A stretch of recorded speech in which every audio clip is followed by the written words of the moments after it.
Entonces, arrancando con las preguntas, el primer semestre en términos de comercio exterior fue relativamente bueno. Las exportaciones aumentaron 14%.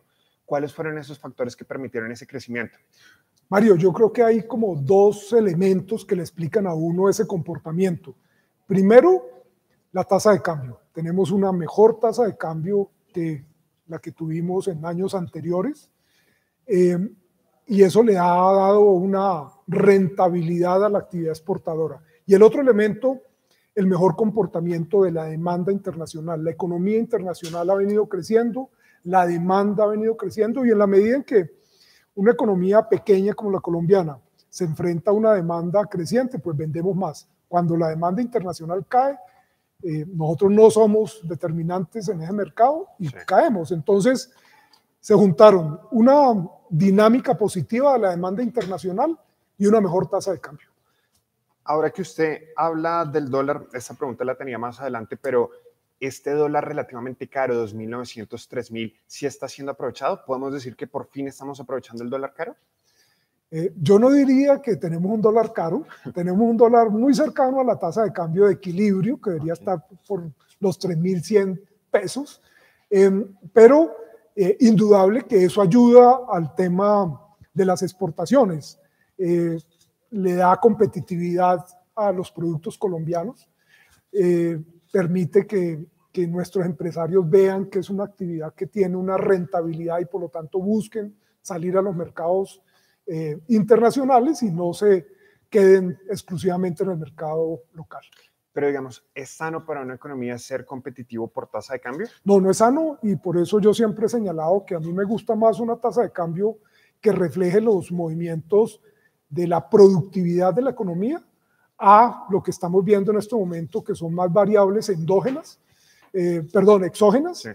Variables de afuera, las que están determinando ese comportamiento de la tasa de cambio. Pero si usted mira, nos estamos moviendo alrededor de los 2.900, por ahí hemos estado. Lo que hay es una alta volatilidad, unas oscilaciones muy grandes día a día, que sí responden a esas variables exógenas. ¿Qué está pasando con Estados Unidos y su proteccionismo? ¿Qué está pasando con Turquía? ¿Qué está pasando en la guerra con China? Son más esas variables, además del precio del petróleo. También en el primer semestre vimos que el déficit comercial se redujo 27,8% y ahorita está en 2.850 millones de dólares. ¿Qué tan favorable es este margen para la economía? Y también quisiera preguntarle si es de pronto un sueño uno pensar en un mediano plazo estar en un superávit comercial. A ver, a mí no me preocupa que la economía esté en un déficit, porque generalmente la gente mira los TLC, por ejemplo, y dice, uy, ese TLC es muy malo porque tenemos déficit en la balanza comercial. No, no necesariamente. Lo que importa en ese caso es usted cómo financia el déficit, si lo hace con endeudamiento o lo hace con inversión. En Colombia, afortunadamente, hemos venido teniendo un crecimiento en la inversión extranjera y eso ha ayudado a compensar ese déficit. Entonces, creo que sí, a uno le gustaría que las exportaciones crecieran mucho más que las IMPO, que la tasa de crecimiento de esas ventas al exterior fuera superior a la tasa de crecimiento de las importaciones, pero no necesariamente siempre es así. Hay momentos en que las circunstancias cambian y no hay que olvidar que las importaciones son igualmente buenas, igualmente necesarias y que un país exporta precisamente para poder importar. Entonces, a mí no me preocupa mucho el déficit, me preocupa cómo lo financiamos, y sí me gustaría pues tener una tasa de crecimiento de las EXPO mucho mayor que la de las IMPO. Hablando de importaciones, en el primer semestre, ¿usted qué vio? ¿Son más bienes de consumo o bienes de capital?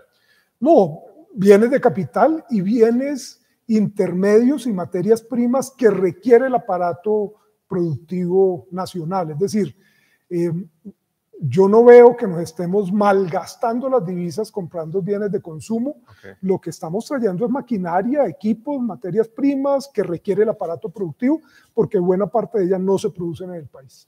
La siguiente pregunta la tiene Lilian Mariño, que es nuestra editora de finanzas. Los ingresos por exportaciones petroleras han seguido creciendo a pesar de la disminución en el número de barriles. En este sentido, ¿qué tan dependientes estamos siendo de los precios del petróleo actuales? Colombia sigue siendo un país dependiente de las exportaciones de petróleo, nuestro principal producto, y como usted señala, hemos caído en producción, ya estamos por debajo del 1.000.000 de barriles diarios, que era la meta en meses anteriores, pero estamos ya por debajo. Lo que nos ha ayudado es que los precios del petróleo han subido y entonces han compensado, han más que compensado la caída en producción. Pero Colombia sigue siendo un país dependiente de las exportaciones de petróleo, de carbón, de ferroníquel, de oro, y por eso la estrategia del gobierno que compartimos de diversificar la canasta exportadora, de aumentar el número de productos que participan de esas exportaciones, porque no es relativamente sano depender de unos pocos productos. Tenemos que seguir exportando petróleo, tenemos que seguir exportando carbón, tenemos que seguir exportando ferroníquel, oro, pero necesitamos que aparezcan nuevos productos que complementen esa oferta exportadora. La siguiente pregunta la tiene Joaquín López, que es periodista de la sección de empresas. Aquí, pues precisamente se ha hablado que en múltiples momentos se ha hablado de diversificar la matriz exportadora, pero según esto, ¿qué productos son los que ofrecen mayores oportunidades para Colombia? Mire, indudable cuando uno mira esa canasta exportadora y cuáles son los productos que pueden reaccionar mucho más rápido, es el sector agrícola, agroindustrial. Creo que es allí donde puede uno ver crecimientos mucho más rápidos, tanto en los productos que ya estamos exportando como en nuevos. Y acordémonos que el mundo sigue demandando alimentos. ¿Y quién va a alimentar, quién va a atender esa demanda por alimentos? América Latina. Y allí Colombia puede jugar un papel fundamental. Tenemos que resolver unos temas, como la tenencia de la tierra en el caso colombiano. Este fue uno de los temas de la negociación con las FARC. El gobierno quedó de presentar un proyecto de ley sobre tierras al Congreso, no lo hizo, esperamos que este nuevo gobierno lo haga, porque ese es un elemento definitivo para poder aprovechar la ampliación de frontera agrícola que pueda hacer Colombia para producir alimentos o producir bienes agrícolas con destino a los mercados internacionales. Y en la parte de manufacturas, yo creo que hay unos sectores, unos nichos que empiezan a entender que hay oportunidades, por ejemplo, en el tema de confecciones, todo lo que es ropa interior femenina o ropa deportiva, ropa para ciclismo, por ejemplo, con textiles inteligentes, esos sectores que han adaptado su oferta a mercados como el europeo están teniendo muy buenos resultados. Doctor, pero usted es un creyente del aguacatejas. Sí, yo creo que ese es un producto muy promisorio. Colombia, con los pisos térmicos que tiene, el aguacate se cultiva en latitudes superiores a 1.800 metros sobre el nivel del mar. De ahí en adelante podemos cultivar. Y Colombia tiene esos pisos térmicos y puede tener oferta durante buena parte del año, contrario a lo que ocurre en Perú o en México, donde las cosechas son en determinada época del año. Nosotros tenemos una oferta mucho más amplia y podemos llegar a atender una buena parte de la demanda internacional. Nosotros le estamos apostando en Enaldex a ese producto. Estamos haciendo con el Ministerio de Comercio, Ministerio de Agricultura, PTP, ICA, un proyecto dentro de Agroexporta que es para lograr la admisibilidad de que los predios estén libres de plagas, enfermedades para ingresar al mercado de los Estados Unidos. Estamos trabajando con más de 800 productores en 7 departamentos del país. Ese indudablemente es un producto promisorio. Y además del aguacatejas, que es como la nueva bandera del agro, ¿cuáles son esos otros productos agrícolas nuevos, curiosos? No, ahí tenemos en la parte de frutas, por ejemplo, además de la uchuva, que sí, en algunos casos fue menospreciada y sigue adelante, tenemos productos que incluso en algunas regiones del país no conocen. Uno habla de la gulupa y mucha gente dice, ¿y eso qué es? Bueno, eso es una pasiflora y el año pasado exportamos 35 millones de dólares en gulupa. Eso es extraordinario. Y así hay varios productos. Estaba yo esta semana en Armenia, precisamente mirando posibilidades de exportación de cítricos dulces a los Estados Unidos. Acordémonos que hace unos años la Federación de Cafeteros en su programa de diversificación impulsó a que sembráramos cítricos. Bueno, hoy tenemos una oferta de cítricos y podemos llegar al mercado de los Estados Unidos, particularmente en esta temporada hay unos precios muy buenos, pero necesitamos hacer la tarea en materia fitosanitaria, que esos productos lleguen libres de enfermedades, de plagas. Entonces, todo el tema fitosanitario en esos productos agrícolas son fundamentales. Pero tenemos arándanos, vienen los pimentones, en fin, hay una serie de productos agrícolas que tienen muy buenas posibilidades en los mercados internacionales. La siguiente pregunta, también pegada a esta parte comercial, la tiene María Alejandra Solano, editora de Ediciones Especiales. La tensión comercial generada por Estados Unidos y China ha afectado el comercio global en general. ¿Cuáles son los principales riesgos para Colombia? Mire, yo diría que la principal preocupación es la incertidumbre que se genera alrededor del comercio internacional. ¿Qué va a pasar? Porque acordémonos que China y los Estados Unidos son los grandes protagonistas en el comercio internacional y en el crecimiento del producto internacional. Entonces, si ellos son los jalonadores de la economía y se meten en una guerra, ¿qué va a pasar con los pequeños como nosotros? Yo creo que en la guerra todos perdemos. Creo que no es el escenario. Uno preferiría que eso se arregle vía multilateral, el organismo de la OMC, que pudiéramos llevar esas diferencias allí. Pero estamos ahí. Lo que uno ve es que en esa guerra también hay oportunidades. Y entonces, pues China no va a poder llegar competitivamente con algunos de sus productos al mercado de los Estados Unidos porque los aranceles le suben los precios y ahí se abren oportunidades para Colombia. La Cámara de Comercio colomboamericana acaba de terminar un estudio que muestra que hay más de 600 productos que pueden tener posibilidades de ingresar al mercado de los Estados Unidos para reemplazar proveedores que hoy están en conflicto con los Estados Unidos. Creo que hay que mirar las posibilidades ciertas de esos productos e interesar a los productores.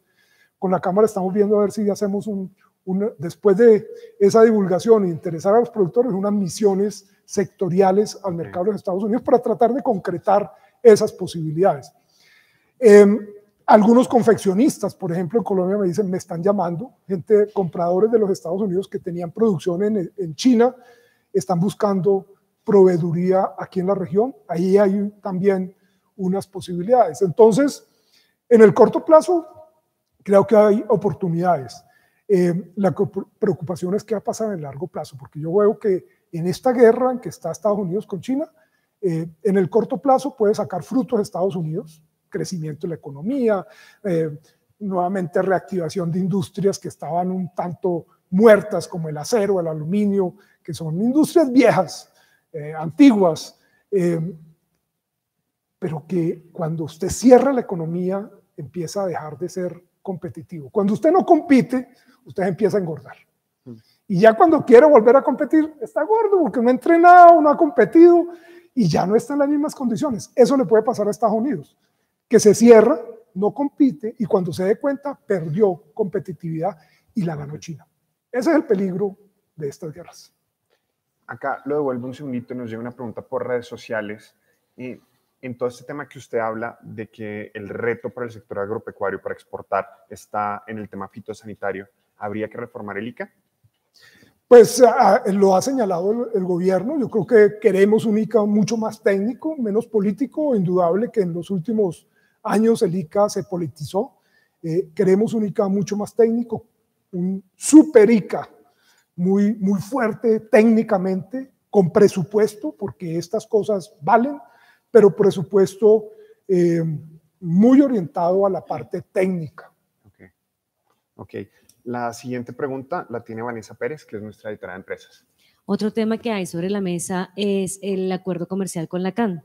Y en ese tema algunos gremios arroceros dicen que debería revisarse. ¿Usted está de acuerdo con esa posición?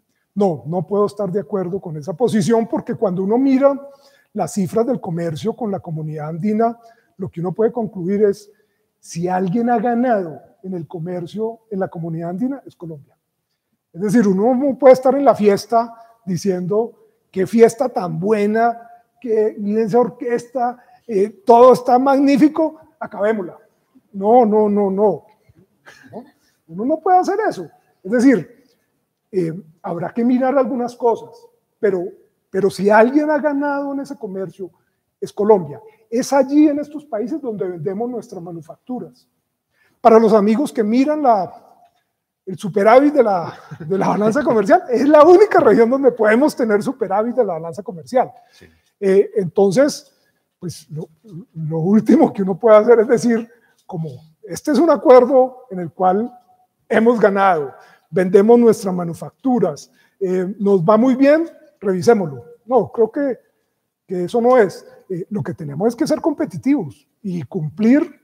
Este conflicto con los arroceros surge de que Colombia no cumplió sus obligaciones con la comunidad andina. Entonces me dicen, no, pero es que ellos tampoco nos dejan entrar. Pues claro, porque es la reacción. Si nosotros no los dejamos entrar aquí, la reacción es también, no nos dejan entrar el arroz allá.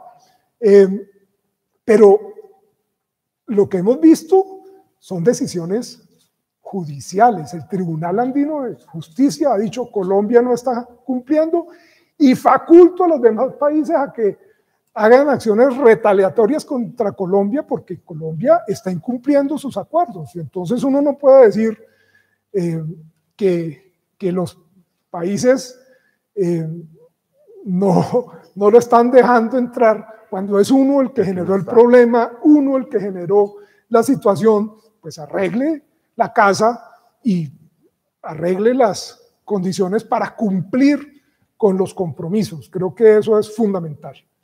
Vamos ahora con otro de esos temas un poquito polémicos de comercio exterior. María Carolina Ramírez, nuestra editora de Asuntos Legales, tiene la siguiente pregunta. Una de las propuestas de campaña del presidente Duque, y pues que fue muy enfático al decirlo, era que no iba a negociar más TLC. Entonces ahí hay dos preguntas. La primera es si usted está pues en línea o no con esta política de gobierno, y la segunda es qué implicaciones podría tener para los países o los estados observantes de acuerdos como la Alianza del Pacífico con una decisión del gobierno como esta. A ver, cuando el presidente Duque en campaña, y recuerdo que también nos lo dijo cuando estuvo en la junta directiva de Analdex, señaló que no iba a firmar más acuerdos, siempre agregaba, debemos centrarnos en aprovechar los que ya tenemos. Y entonces, esta segunda parte la compartimos totalmente. Nosotros tenemos 16 acuerdos de libre comercio suscritos, vigentes y que no hemos aprovechado. La verdad es que no hemos aprovechado por X circunstancias, porque teníamos la gripa de la enfermedad holandesa, porque teníamos la revaluación, porque la economía norteamericana decayó, etcétera, etcétera, pero no aprovechamos eso. En este momento estamos en condiciones con tasa de cambio, con mejor dinámica de la economía mundial, de aprovechar esos acuerdos. Y en eso nos identificamos con el gobierno. Creo que esa debería ser la prioridad. Pero en lo que no estamos de acuerdo es en lo otro. Yo creo que en política comercial uno no puede cerrar la puerta y botar la llave. Porque uno no sabe qué le puede aparecer el día de mañana un acuerdo de conveniencia. Si mañana Japón, que no ha hecho una buena oferta agrícola y por lo tanto no hemos podido cerrar el acuerdo, aparece con una super oferta en la parte agrícola y nos dice, esto es lo que yo les ofrezco y a nosotros nos sirve, no vamos a firmar. ¿Qué va a pasar con la segunda parte de su pregunta? ¿Qué va a pasar en la Alianza del Pacífico con los 4 países con los cuales estamos negociando para hacer acuerdos para que puedan ingresar como países asociados? Particularmente, pues con Canadá ya tenemos acuerdo, pero con Singapur no, con Australia no, con Nueva Zelanda no. No vamos a firmar con ellos y México, Perú, Chile sí lo van a hacer. Nosotros vamos a quedar en desventaja y los otros 40 y tantos países de observadores que quieren también ingresar a la Alianza del Pacífico, les vamos a decir que no. En el TPP sin los Estados Unidos, nosotros que tenemos urgencia de llegar al Asia, nos están diciendo, oiga, cuando ustedes quisieron entrar, nosotros les dijimos que no. Ahora los invitamos a que entren, les vamos a decir que no.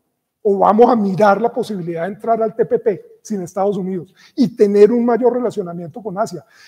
Creo que de los errores hay que aprender. Acordémonos, cuando tratamos de entrar a la APEC, no lo hicimos y entró Perú. Y cuando dijimos, no, sí, sabe que sí, ya la puerta estaba cerrada y no entramos. Y no vamos a entrar porque la puerta sigue cerrada. las oportunidades hay que tomarlas. Entonces a mí me da mucho temor que en política comercial uno no puede tomar esas posiciones extremas absolutas de hasta aquí y no más, ¿no? Porque uno no sabe qué puede ocurrir mañana, qué acuerdo, qué cosa puede ocurrir con algún país y que sea conveniente para Colombia y cómo no tomarlo. Entonces, yo miraría, replantearía esa posibilidad. Le oí al presidente en una de sus últimas intervenciones que lo que dijo fue, no vamos a iniciar nuevas negociaciones. Ah, bueno, eso es diferente. Entonces, yo creo que ahí hay un compás para mirar estas negociaciones que están en curso, cómo pueden terminar.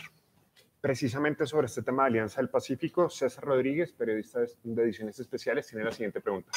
¿Usted cree que esa relación con Australia y Nueva Zelanda sería tan mala para el agro como lo han manifestado algunos gremios, como los de los lecheros, por ejemplo?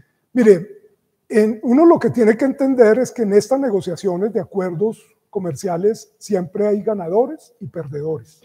De lo que se trata es que los ganadores sean muchos más cuantitativa y cualitativamente que los perdedores.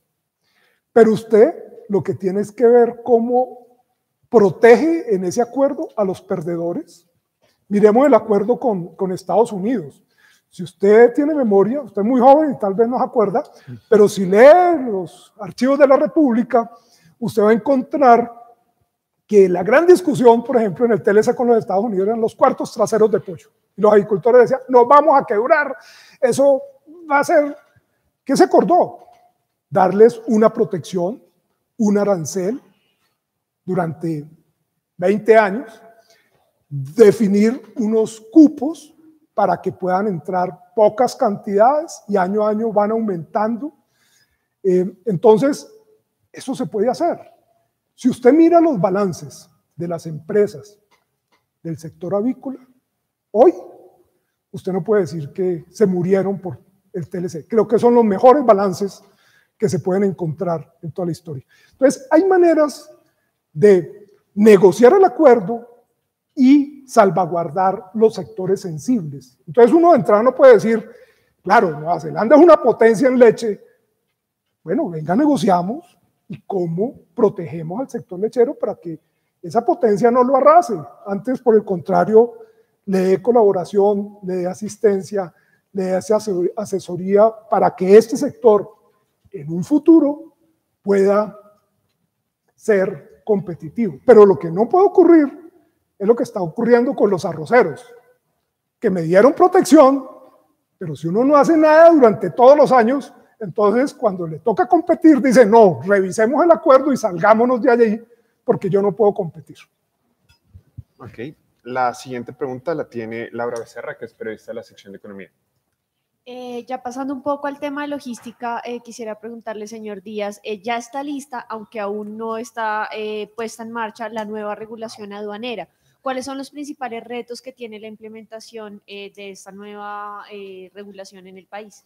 Mire, este es un proceso de concertación que tomó muchos años entre el sector privado y la DIAN, y bueno, el sector público, todas las entidades, para definir la nueva normativa aduanera.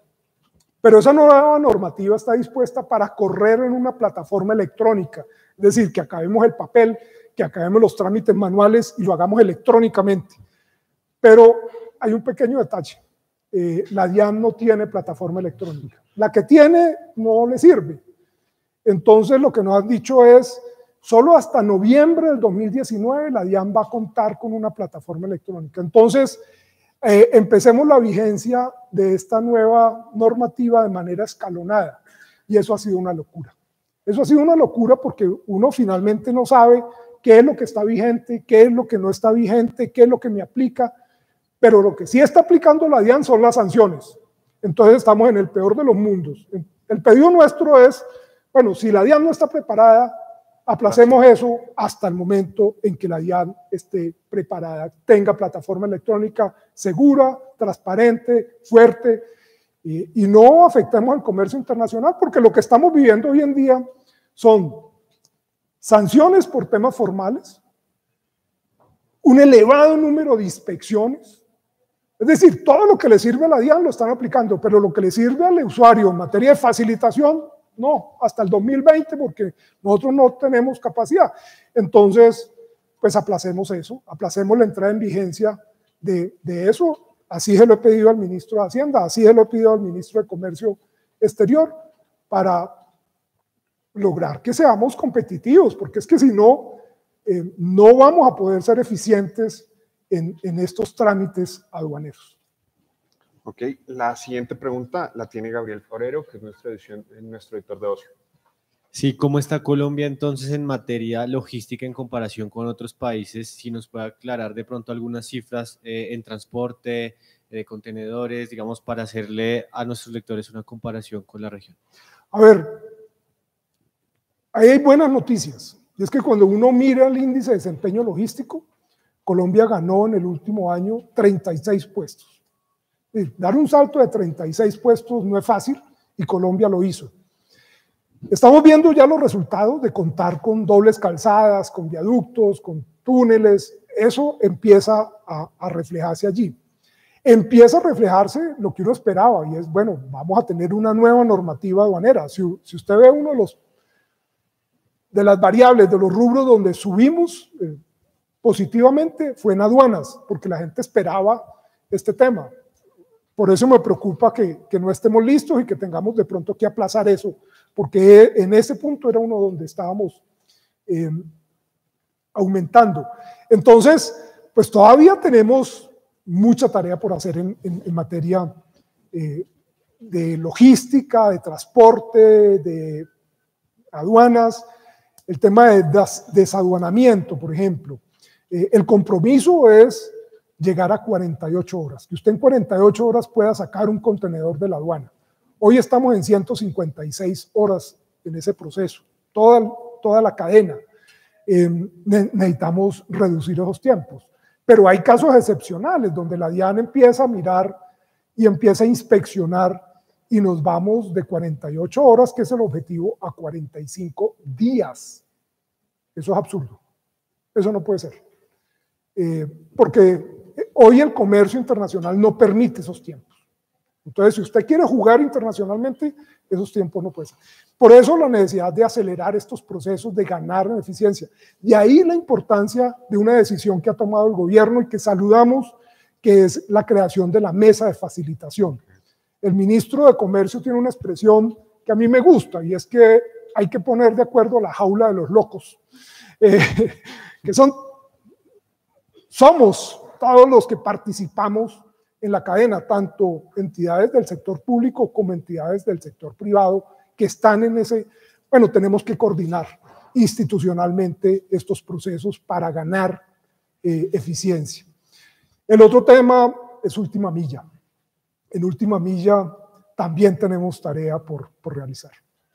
Digamos, en este punto es muy famosa esa frase que es más barato llevar un contenedor a China que a Buenaventura. ¿Eso sigue siendo así?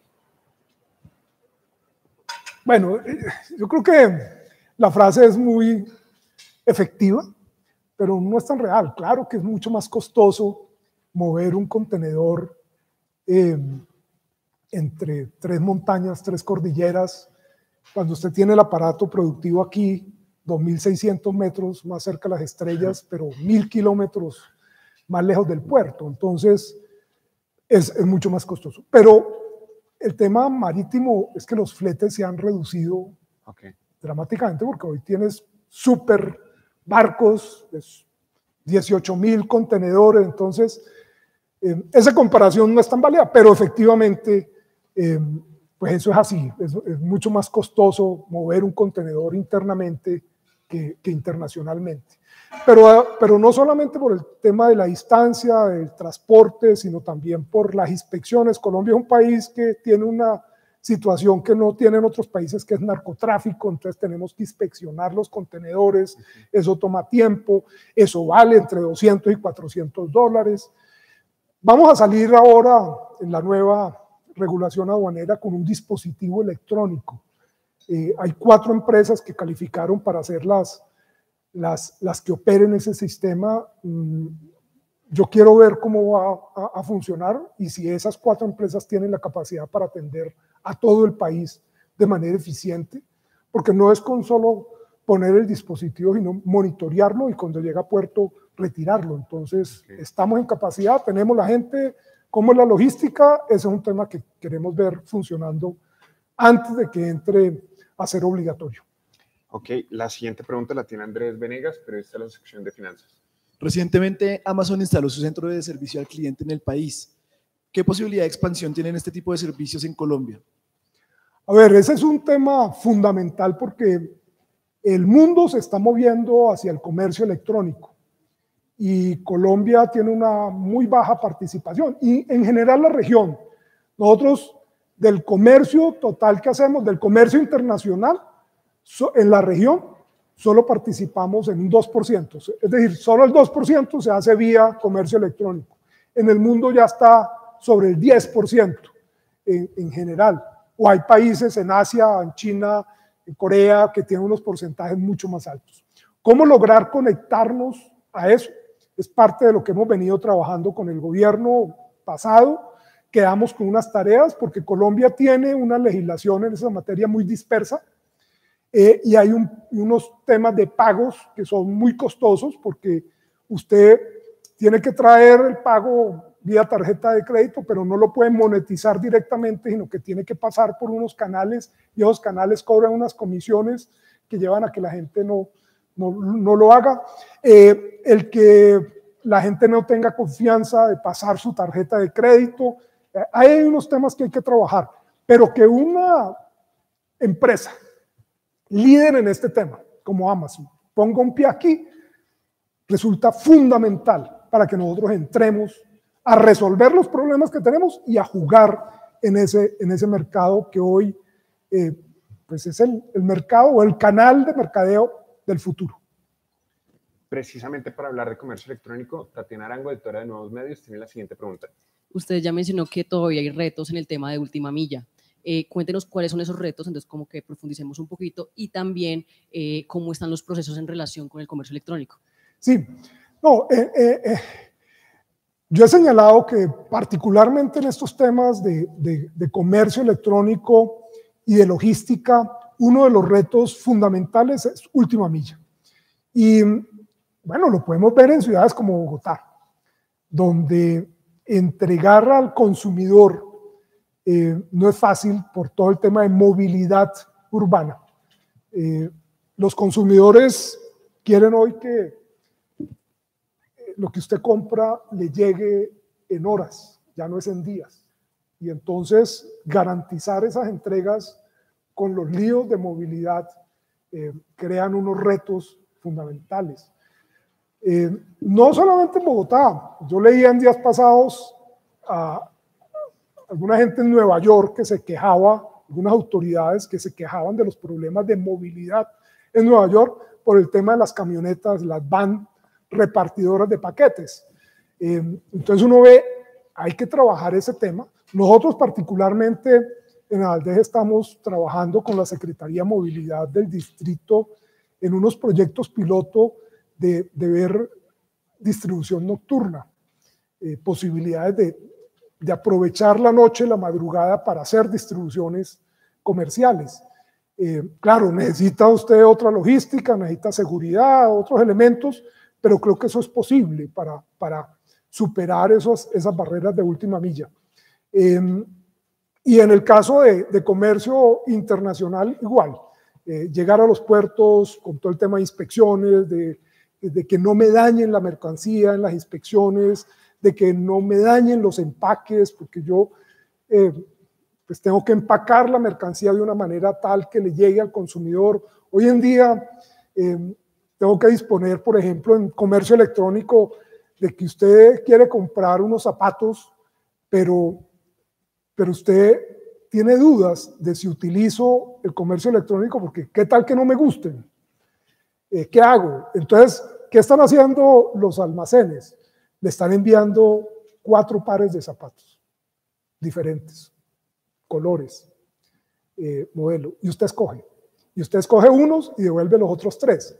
Eso implica una logística en reversa que es fundamental también trabajar. Entonces, Esos elementos tenemos que trabajarlos para garantizar que el canal es eficiente. Y ya para cerrar, ustedes la próxima semana tienen el Congreso Nacional de Exportadores. Cuéntenos un poquito qué se va a poder encontrar la persona que vaya allá. Pues a ver, básicamente lo que queremos es tener un diálogo con el gobierno para definir la agenda de trabajo de estos próximos 4 años en materia de comercio exterior.